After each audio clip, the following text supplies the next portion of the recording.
What's up, everybody? Welcome back to another TAM's Top 5. Today, as you can see by the title of the video, we're going to be doing my top 5 lead-in attacks. Let's give a little bit of a definition on what I'm considering the criteria for a lead-in attack. A lot of attacks in universes have these multiple uses. Some are bombs, some are pokes, some are lead-ins, some are combo pieces, or like decision makers, or all of this. What I'm considering a lead-in attack, or what are the best attacks to play as your first form on your kill turn or your kill string in the most generic sense, right? And the reason I'm picking these top 5 and the reason I'm doing such a wide topic range is because I want to talk about like the mentality or the idea behind these lead-in attacks and why I've picked these 5. There's so many. There's a plethora of options that you can pick, all being character specific or maybe even deck or symbol specific. And so let's just jump into the list and let's see why I picked the cards that I picked. So number 1, we have the Queen of Hearts. So the Queen of Hearts is a 7 diff, which is one of the reasons I picked it as my lead-in attack. I want to play it as my first thing because the difficulty is so high. And I picked it as a lead-in attack mainly because of the Void Enhance that's on the card that says, look at my opponent's hand, pick a card out of it, and then remove it from the game. The reason this matters as a lead-in attack is it tells you how you get to play out the rest of your turn. Because I get that knowledge of looking at my opponent's hand, I discard the best card or discard the best block after looking back at my hand. Hey, I've got a bunch of high attacks and they only have one high block. Well, let's get rid of that and then continue my turn. I know I'm going to kill them. This gives you so much knowledge in the game, so that like you can plan out the rest of this turn accurately. You're not going necessarily blind. You have all the pieces. You have all the information. This is such a rad ability of look at it, strip the best card, and then keep going on with your turn. It's a 2-mid for 7. Who cares if it gets blocked? It's probably going to get blocked by one of the other cards that you didn't pick. So I mean, there's that. But like the rest of your cards are going to be very brutal because of the fact you know what order to play them in. On to number 2, so the second card that I have here is Guilty Throne. Once again, it is a 7 diff, a lot like the Queen of Hearts, so we want to play it first. And the reason it's on here is because it sets the tempo for your kill turn. It has 2 really good abilities that say, Enhance, look at the top 3 cards of your deck. You get to take and choose if you want to keep them or not, or you can remove them from the game and then take any 2 cards from your discard pile and put them on the top card of your deck. And then it has an All Enhance that says, draw 3 cards.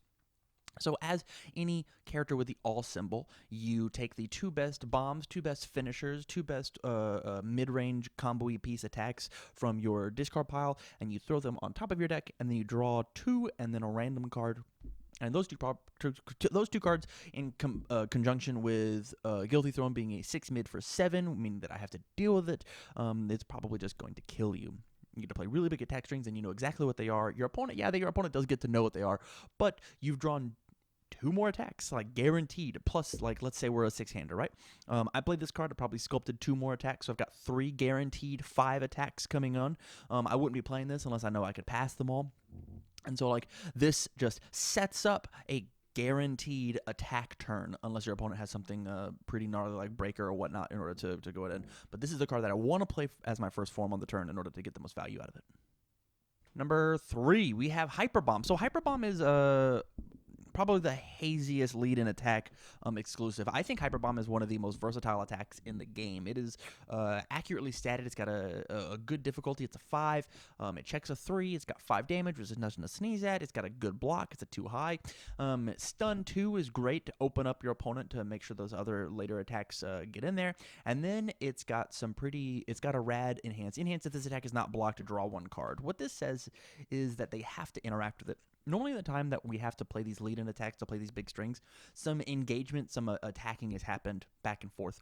So maybe I've gotten you down to half health, and choosing to take 5 and let my opponent draw a card, possibly draw more attacks, draw more gas in order to kill me later, is not a thing that you want to do. Or this card says, basically discard a card out of your hand because they have to block it so that they don't take the 5. My opponent doesn't draw the card. But now my later strings are going to be bigger. It is one of those non-committal attacks. Maybe I'm wanting them to make one of those decisions, right? Maybe I want to draw that extra card in order to try and find that extra gas. And so this can abort into a poke incredibly easy. So I play the card, and then I kind of get to flush out and make my opponent make the decision of like what's the best option for them, and then is my hand ready to capitalize on that or not. If it is, then I string out the rest of my turn because they blocked or they didn't block and I drew more gas, or vice versa. Number 4, we've got Deep Freeze. So Deep Freeze is kind of in the same camp as Hyper Bomb as it being a lead-in attack, but it's definitely more in the lead-in attack than it is the poke game. So Deep Freeze has an enhance that says enhance discard momentum, seal up to 3 of my opponent's foundations, and this attack gets +1 to its stun rating. So it is a stun 3 with seal 3. It is a 3 mid for 7. That's a lot of damage. So I get to take and seal or get rid of all the card text of the my choice, the 3 best foundations in their staging area, and then I get to stun them 3. So I get to just take 3 resources completely out of the game. I choose the cards that are not good for them, and then get rid of the text, so that the rest of my turn is way better.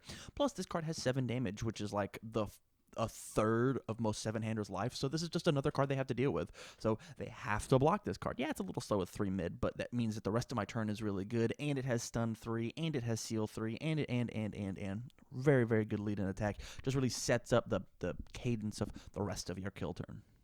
And number 5, the last attack, and normally these lists I don't have as like a best or worst or top 5, but I actually believe this is the number 1 best lead in attack, and that is Fatality.